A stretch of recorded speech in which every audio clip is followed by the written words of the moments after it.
Global Buddha School of Meditation சார்பாக என் அனைத்து ஆன்மீக நண்பர்களுக்கும் மற்றும் என் அனைத்து ஹையர் மாஸ்டர்களுக்கும் என் வணக்கத்தை தெரிவித்துக் கொள்கிறேன். இன்னைக்கான தலைப்பு என்ன அப்படின்னா, ஆன்மீகத்தை பின்பற்றுவோம், வாழ்க்கையை முன்னேற்றுவோம். சரி, நான் மெடிடேஷன் வர்றதுக்கு முன்னாடி ஆன்மீகம் அப்படிங்கிற புரிதல் எனக்கு எப்படி இருந்துச்சு அப்படின்னா, கடவுள் பக்தியோட இருக்கணும், எப்பயுமே வந்து பக்திமயமா இருக்கணும், பூஜை புனஸ்காரங்கள் எல்லாம் பண்ணிட்டு இருக்கணும். அதுதான் வந்து ஆன்மீகம் அப்படிங்கிற என்னோட புரிதல் இருந்தது. மெடிடேஷனுக்கு அப்புறம் ஆன்மீகம் அப்படிங்கன்னா இது இல்ல அப்படிங்கிற புரிதல் வந்து எனக்கு ஏற்பட்டுச்சு. சரி, அப்ப ஆன்மீகம் அப்படின்னா என்ன அப்படின்னா, நம்ம ஆன்மாவை பின்தொடர்ந்து அதை நோக்கி வழி நடப்பதே ஆன்மீகம் அப்படின்னு சொல்லலாம். இது நல்லது, இது கெட்டது அப்படிங்கிறதுலாம் எதுவுமே இல்ல. ஆன்மீகம் அப்படிங்கிறது தூய்மையை பற்றியது. இப்போ வந்து ஒருத்தவங்க வந்து ஆன்மீகத்துல சிறப்பு பெறுவது அப்படிங்கிறதும் கிடையாது. அதே மாரி எல்லாவற்றையும் ஒன்றாக மாறுவதுதான் வந்து ஆன்மீகம். அந்த ஒன்னஸ் சொல்லுவோம் இல்லையா? அதுதான் வந்து ஆன்மீகம். இப்போ ஒரு மரத்த பார்த்தாலோ, இல்ல ஒரு மேகத்த பார்த்தாலோ, இல்ல ஒரு மனிதர்கள பார்த்தாலோ, எல்லாத்தையுமே ஒரு சமமான ஈடுபாட்டோட இருக்கணும்.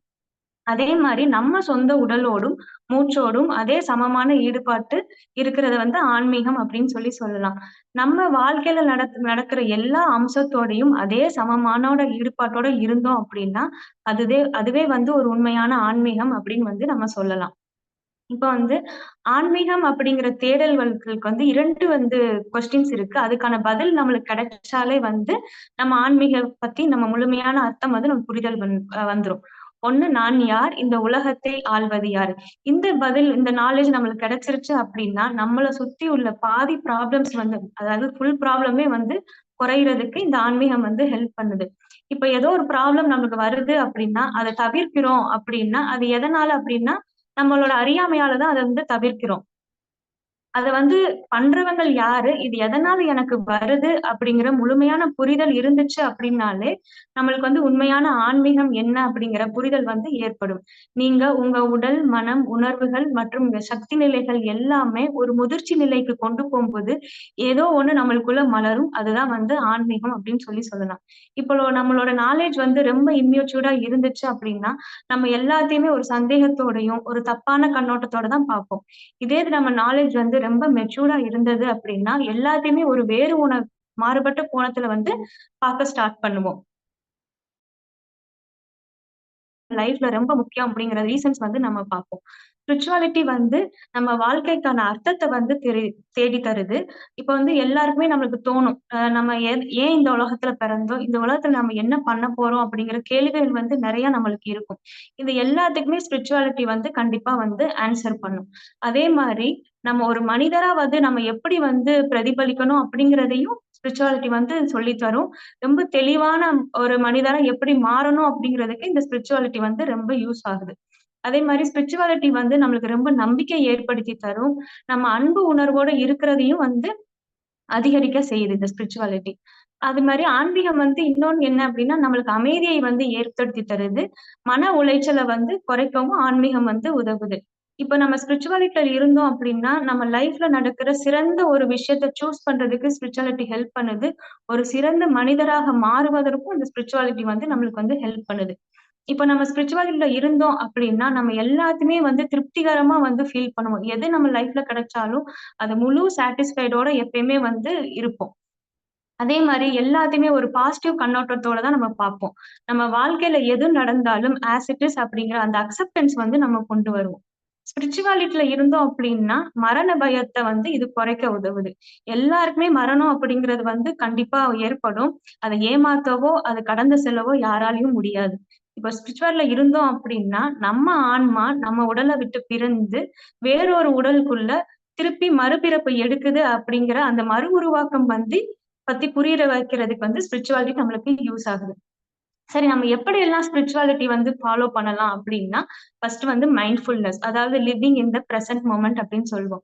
நம்ம எப்பயுமே அதிக விழிப்புணர்வோடையும், நம்ம சுத்தி என்ன நடக்குது அப்படிங்கிற அதிக விழிப்புணர்வோடையும், ஒரு ஈடுபாட்டோட எல்லா விஷயத்தையும் பண்ணணும். இப்போ நம்ம குக் பண்ணாலும் சரி, ஒரு புக் ரீட் பண்ணாலும் சரி, அதுல ரொம்ப முழுமையான ஈடுபாட்டோட இருக்கணும். அதுதான் வந்து மைண்ட்ஃபுல்னஸ் அப்படின்னு சொல்லுவோம். அதே மாரி மெடிடேஷன் கண்டிப்பா பிராக்டிஸ் பண்ணணும். யோகா பண்ணலாம். கிரியேட்டிவா ஏதாச்சும் வந்து ஒரு மியூசிக்கோ, ஆர்ட்டோ ஏதாச்சும் நம்ம பண்ணலாம். இயற்கையோட ஒன்றி இருக்கணும். அதே மாரி மூச்சு பயிற்சிகள் எல்லாமே வந்து நம்ம ஃபாலோ பண்ணலாம். அடுத்து வந்து ஆன்மீகமும், மதமும். ஒரு மனிதன் வந்து எப்போ ஒரு மதப்பற்று கொண்டவனாக மாறுறானோ, அடுத்த கணமே இந்த உலகத்துல நெறைய போராட்டங்கள் வந்து ஏற்படுது. அது எதனால அப்டின்னா, ஒரு மனிதனோட நம்பிக்கைக்கும், வேறொரு மனிதர் நம்பிக்கைக்கும் இடையில தான் இந்த போராட்டங்கள் வந்து ஏற்படுது. இது ஏன் அப்டின்னா, ஒரு மனுஷங்க சொல்வாங்க, "நான் செல்லும் வழி தான் கரெக்ட்டு. நான் ஃபாலோ பண்ற சடங்கு சம்பிரதாயங்கள் தான் கரெக்ட்டுன்னு" சொல்லும் பட்சத்துல, வேறு ஒரு சிலர் என்ன சொல்வாங்க அப்டின்னா, "இல்ல என்னோட வழி தான் கரெக்ட்டு. நான் ஃபாலோ பண்ற கல்ச்சர் தான் கரெக்ட்டு" அப்டின்னு சொல்லும்போது, இந்த இடையில தான் வந்து போராட்டங்கள் வந்து ஏற்படுது. இதனால தான் உலகத்துல வந்து நெறைய உயிரிழப்புகளுக்கும், துன்பங்களுக்கும் மூல காரணமா இருக்கு. சரி அப்போ ரிலிஜன் அப்டின்னா என்ன அப்டின்னா, இந்த பூஜை புனஸ்காரங்கள் பண்றது, அப்புறம் வந்து சொற்பொழிவு பேசுவது, சடங்கு சம்பிரதாயம் பண்றது, இது எல்லாமே ஃபாலோ பண்றது ரிலிஜியன் அப்டின்னு நம்ம வச்சுக்கிட்டோம் அப்டின்னா, நம்ம வாழ்நாள்ல நம்ம பண்ண தவறுகள் வந்து எதுவுமே நம்மள விட்டு குறையல அப்டின்னா, இத எப்படி நம்ம மதம்ன்னு சொல்ல முடியும்? சரி இப்ப கோயில் போறது, விரதம் இருக்கிறது, தானம் தர்மம் பண்றது, இது எல்லாத்தையும் பார்த்து தான் மக்கள் வந்து மதவாதிகள் அப்படின்னு சொல்லி சொல்றோம். ஒரு சில மக்கள் வந்து ஒரு சர்டைன் கைண்ட் ஆஃப் கல்ச்சர வந்து ஃபாலோ பண்ணாங்கன்னா, அவங்க இந்த மதவாதிகள்.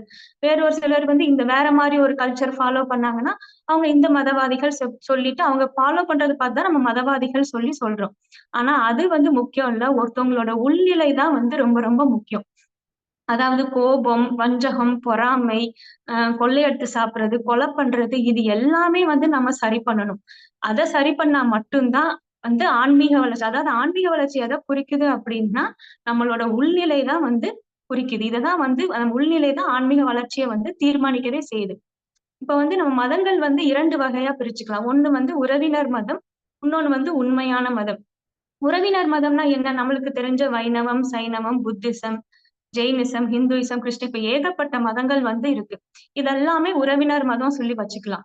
அப்போ உண்மையான மதம் அப்டின்னா என்ன அப்டின்னா, நம்மளோட ஈகோவ வந்து குறைக்கணும். நாம பண்ண மிஸ்டேக்ஸ் எல்லாமே புரிஞ்சுகிட்டு சரி செஞ்சோம் அப்டின்னா, அதுதான் வந்து உண்மையான மதம். அதாவது உண்மையான மதம் அப்டிங்கிறது வந்து சுயத்தின் மதம். சுயம் அப்டிங்கிறது எத எத குறிக்குது அப்டின்னா, நம்மளோட சோல் தான். அதாவது நம்ம ஆன்மாவ தான் வந்து குறிக்குது.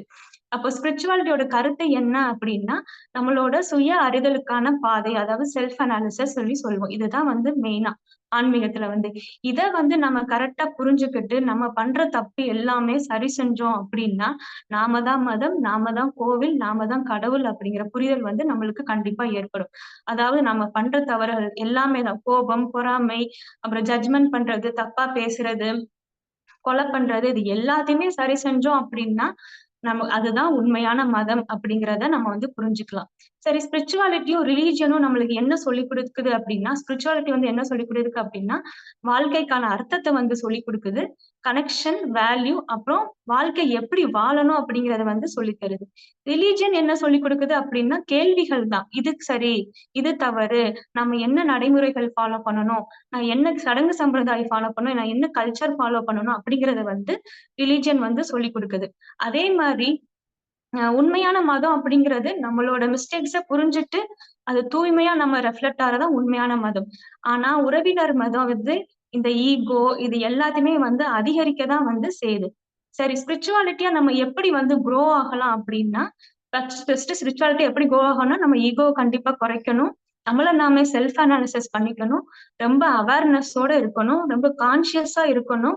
எல்லாமே ஒண்ணு தான். அந்த ஒன்னஸ் அப்படிங்கிறத நம்ம புரிஞ்சுக்கணும். சரி ஸ்பிரிச்சுவாலிட்டி எப்படி எவால்வ் ஆகலாம் அப்படின்னா, நம்ம லைஃப்ல நடக்கிற சவால்கள் எல்லாமே வாய்ப்புகளாவும், பாடங்களாகவும் வந்து எடுத்துக்கணும். அதே மாரி நம்ம லைஃப்ல நெறைய ஏற்றத்தாழ்வுகள் எல்லாமே இருக்கும். அது எல்லாமே ஒரு எக்ஸ்பீரியன்ஸா நெனச்சு, அதுலருந்து லெசன வந்து லேர்ன் பண்ண கத்துக்கணும். அப்பனா தான் நம்ம ஸ்பிரிச்சுவலா வந்து குரோ ஆக முடியும். அதே மாரி இந்த மெட்டீரியலிஸ்டிக் வேர்ல்டு வந்து நம்மளுக்கு வந்து ஹாப்பினஸ் குடுக்காது அப்படிங்கிற புரிதல் நம்மளுக்கு கண்டிப்பா வேணும். இல்ல ஒரு சிலருக்கு வந்து ஹாப்பினஸ் வந்து எப்படி இருக்கும்னா, நான் ரொம்ப லக்ஸூரியா இருக்கணும். நான் பெரிய பங்களால வாழணும். இந்த சமூகத்துல என்னோட அந்தஸ்து வந்து ரொம்ப உயர்ந்து இருக்கணும். இதெல்லாம் இருந்தா எனக்கு ரொம்ப வந்து நான் மனநிறைவான ஹாப்பினஸ் வந்து கிடைக்கும் அப்படின்னு நம்ம நெனச்சுட்டு இருக்கோம். அப்படி சொல்லப்போனா, இந்த பௌதீக உலகம் வந்து நம்மளுக்கு ஹாப்பினஸ்ஸே குடுக்காது அப்படிங்கிற புரிதல் வந்து நம்மளுக்கு கண்டிப்பா வேணும்.